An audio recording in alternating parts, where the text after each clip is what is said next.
কই গো, আমি মায়ের বাড়ি যাব। কি তুমি মায়ের বাড়ি যাবা কালকে মকর আনতে?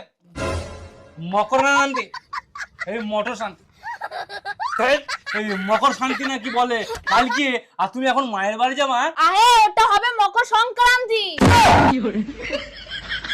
আরে হ্যাঁ হ্যাঁ ওই হইলো। তা বলি কালকে যে তুমি পিটি করাবা ওই ভয়ে তুমি মায়ের বাড়ি চলে যাচ্ছিস নাকি? না হে, আমি সেজন্য যাচ্ছি না। তাহলে তাহলে কি চান করা ভয় চলে যাচ্ছিস? না হে, আমি চান করাকে ভয় খাই না, নিজেই তো 3 মাস চান করেনি, আবার আমাকে বলছে। হ্যাঁ তো তো মায়ের বাড়ি কি জন্য যাবি সেটা বল তুই আমাকে। আরে কি জন্য আবার, কালকে মকর সংক্রান্তি না, ওই জন্যই তো আমি পিঠে খেতে যাচ্ছি। হ্যাঁ তুই ওখানে গিয়ে পিঠে খাবি, তাহলে আমি কোথায় পিঠে খাবো? হ্যাঁ আরে আমি কি করে জানবো যে তুমি কোথায় পিঠে খাবে? পিঠে খাওয়ার জন্য কিছু এনে দিয়েছো যে পিঠে করবো? ওই জন্যই তো আমি মায়ের বাড়ি চলে যাচ্ছি পিঠে খেতে।